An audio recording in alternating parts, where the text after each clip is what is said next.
안녕하세요. 오늘은 어린 시절 집안 사정이 좋지 못해 대학도 포기하려 했던 친구를 위해 공장에서 일을 해 돈을 벌어 도와준 친구의 이야기를 들고 왔습니다.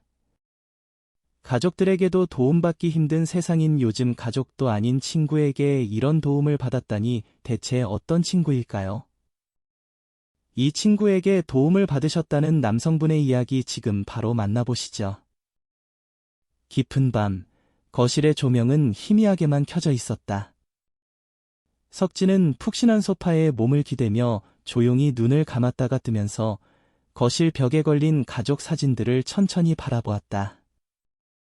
사진 속에서 그의 젊은 날의 웃음은 지금과는 또 다른 삶의 무게를 담고 있었다.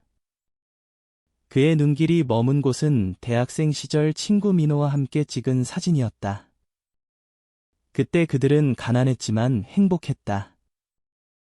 하지만 사진 속 그 행복은 수많은 어려움 속에서도 견딜 수 있었던 이유 중 하나, 바로 친구 민호 덕분이었다.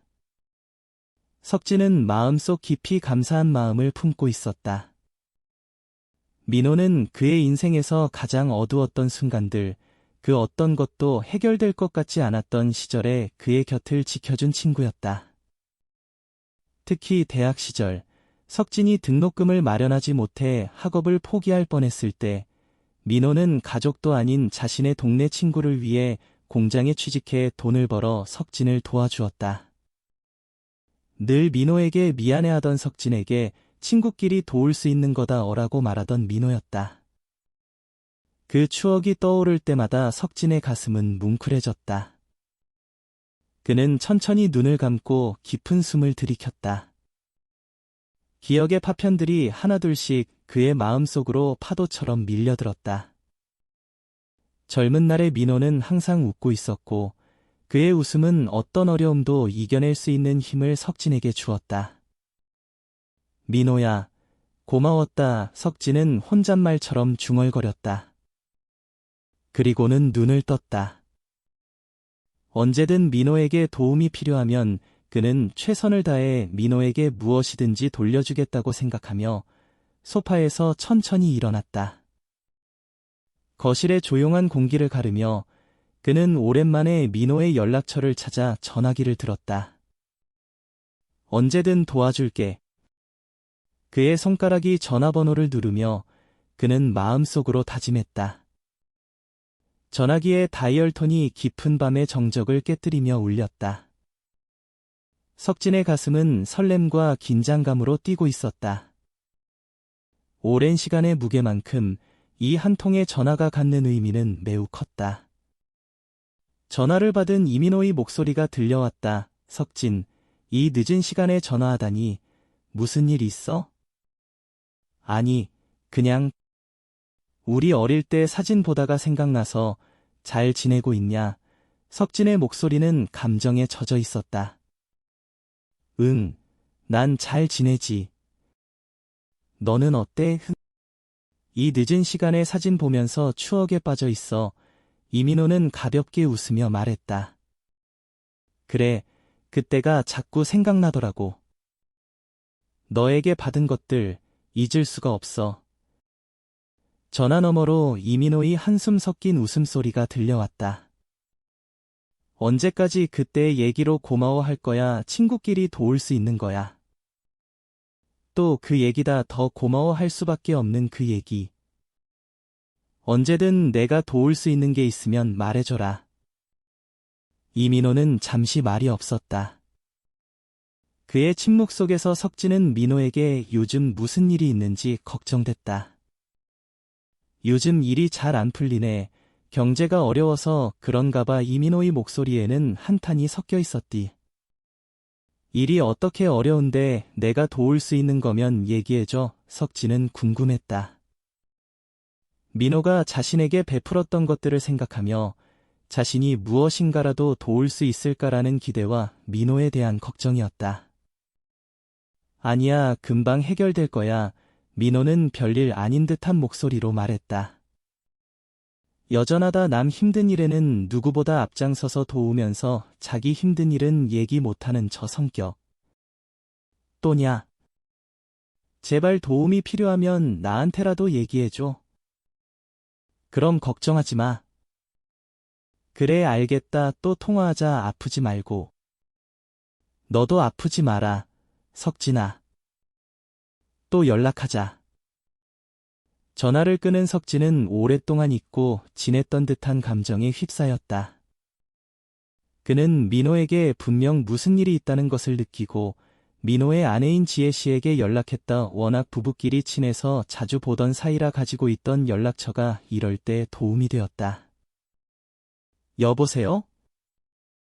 네, 재수 씨, 저 민호 친구 석진입니다. 아까 오랜만에 민호와 통화를 했는데 민호 이 녀석 요즘 무슨 일 있나요?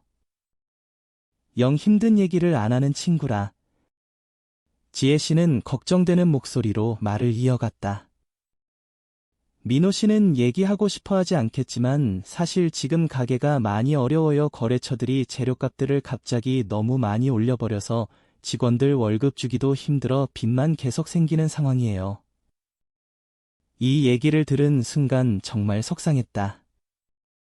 친구 민호가 얼마나 힘들었을까, 대체 왜 힘들다는 얘기 한마디를 나에게 못하는 걸까?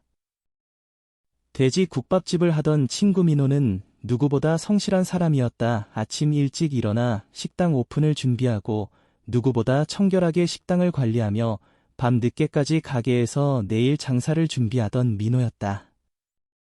상황이 어려운 동네 할머니, 할아버지들께 돈도 받지 않고 식사를 대접했고 늘 밝은 미소로 맛있는 식사를 대접했다. 다음 날 석진은 일찍 민호의 가게에 찾아가 말했다. 민호야, 왜 나한테 요즘 가게 힘든 거 왜 말 안 했어? 민호는 여전히 담담하게 얘기했다. 너에게 걱정시키고 싶지 않았어. 내 주변 식자재를 담당하시는 분들이 많아 좋은 품질이 재료를 최대한 저렴한 가격에 구할 수 있게 내가 도와줄게. 드디어 민호를 도울 수 있다는 생각에 조금 신난 듯이 석진이 말했다. 그래 줄 수 있다면 고맙지. 근데 이미 생긴 빚이 많아서 가게를 그만둬야 할 것 같아. 그 얘기에 잠깐이지만 신났던 나는 실망감이 들기 시작했다. 빚이 얼마인데? 민호에게 석진이 물었다. 2천만 원 정도. 그리고 이번에 가게 재계약 날이 얼마 남지 않아서 보증금으로 낼 1,000만 원도 없네. 누구보다 따뜻한 장사를 하던 민호가 가게도 그만둬야 할 수도 있다는 사실이 너무 속상했다. 우선 알겠다 민호야, 나도 도울 수 있는 방법을 최대한 구해볼게. 말이라도 고맙다. 석진아, 조심해서 들어가. 집으로 돌아온 석진은 바로 아내와 이야기를 나누었다. 여보, 내 친구 민호가 빚도 갚고 계속 가게를 하려면 3천만 원 정도가 필요해. 혹시 우리 이사하려던 계획 조금만 미룰 수 있을까? 우리 이사하려고 모으고 있던 통장에서 내 친구 민호를 도와주고 싶어. 빌려주는 게 아니고 그냥 주겠다는 거야. 응, 나도 민호에게 조건 없이 받았기 때문에 지금 이렇게까지 될 수 있었어. 나도 민호를 조건 없이 돕고 싶어. 물론 나의 이야기는 아내 입장에서 터무니없는 얘기였다. 우정 하나로 친구에게 3천만 원이라니 어느 아내가 허락할까. 며칠 뒤 아내가 나에게 이야기를 시작했다. 민호 씨, 당신이 챙겨주고 싶은 대로 챙겨줘. 당신 마음이 편할 수 있게 노력해. 난 당신 의견을 따를게. 아내의 이야기에 너무 큰 감동이었다. 사실 어떤 아내가 이런 터무니없는 이야기를 지지해줄까. 정말 고마워. 당신한테 더 잘할게. 그날 저녁 민호의 가게에서 민호를 만났다. 민호, 잘 지냈어? 걱정이 많았는지 살이 좀 빠진 모습의 민호에게 석진이 말했다. 그냥 늘 똑같지. 너는 잘 지냈어? 밥은 먹었고? 국밥 하나 해줄까? 아니야, 밥 먹고 왔어. 민호야, 내가 오늘 온 이유는 너한테 하고 싶은 얘기가 있어서 왔어. 무슨 일인데, 석진아? 민호야, 너 지금 있는 빚이랑 내야 하는 가게 보증금 내가 도와줄게. 얘기를 들은 민호가 떨리는 목소리로 얘기했다. 그게 무슨 소리야, 석진아. 말 그대로야. 내가 너한테 받았던 것처럼 나도 너에게 해주고 싶어. 석진아, 마음은 고맙지만 난 너에게 그렇게 받을 수 없어. 이런 상황에도 민호는 민호답게 이야기했다. 민호야, 어떤 부담도 가지지 말고 오랜 시간 동안 내가 너에게 받았던 은혜를 되돌려줄 수 있는 기회를 줘. 내 부탁이다. 잠시 긴 정적이 이어졌다. 긴 정적을 깨며 민호가 말했다. 너무 고맙다 석진아. 이 은혜는 꼭 갚을게. 그렇게 민호의 문제들을 해결해주고 후련한 마음이었다. 그러던 어느 날 어려운 분들에게 무상으로 음식을 제공하며 늘 따뜻하게 장사를 하던 민호의 가게의 사연을 들은 방송국에서 민호의 가게를 촬영하고 민호의 가게는 방송에 나오게 되었다. 민호 가게의 따뜻한 이야기를 보고 감동을 받은 많은 사람들이 민호의 가게를 찾았고 민호의 가게는 큰 발전을 하였다. 민호는 항상 감사하게 생각하며 더 어려운 사람들을 챙겼다. 그런 민호를 바라보는 석진은 정말 기뻤다. 그런 행복한 순간에 가장 큰 불행이 찾아왔다. 석진의 아내가 심각한 병에 걸려 수술과 입원을 해야 되는 상황이었다. 의사 선생님께 석진이 물었다. 선생님, 제 아내 괜찮을까요? 의사 선생님께서는 저희가 최대한 노력하겠습니다. 그런데 치료에 너무 큰 비용이 들어갑니다. 얼마가 들어가도 좋으니 저희 아내만 살려주세요. 의사 선생님의 말에 답하는 석진의 목소리는 간절했다. 얼마가 들어가도 좋다는 석진의 말과는 달리 현실은 그렇지 못했다. 아내에 대한 걱정과 비용에 대해 걱정하며 병원 로비에 앉아있던 석진을 다급하게 부르는 소리가 들렸다. 석진아. 민호였다. 괜찮아. 재수 씨는 어때? 괜찮으셔?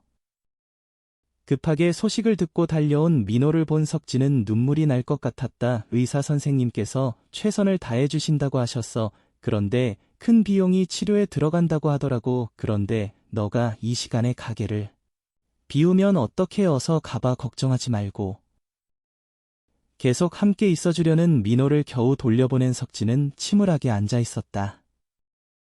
다음 날 아내의 치료비 문제를 위해 은행에 방문한 석진은 너무 놀라 기절할 뻔했다. 친구 민호의 이름으로 3억 원이 입금되어 있는 게 아닌가. 바로 석진은 민호에게 전화를 걸어 물었다. 이게 무슨 돈이야, 민호야. 민호는 담담하게 이야기했다. 친구끼리 도울 수 있는 거야.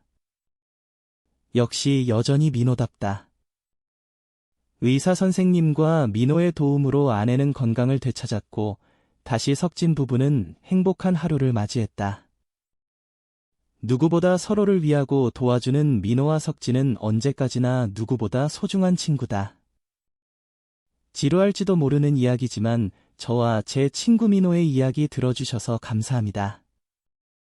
이 이야기를 들으시는 구독자분들도 항상 행복하시고 좋은 일만 가득하시기를 바랍니다. 감사합니다.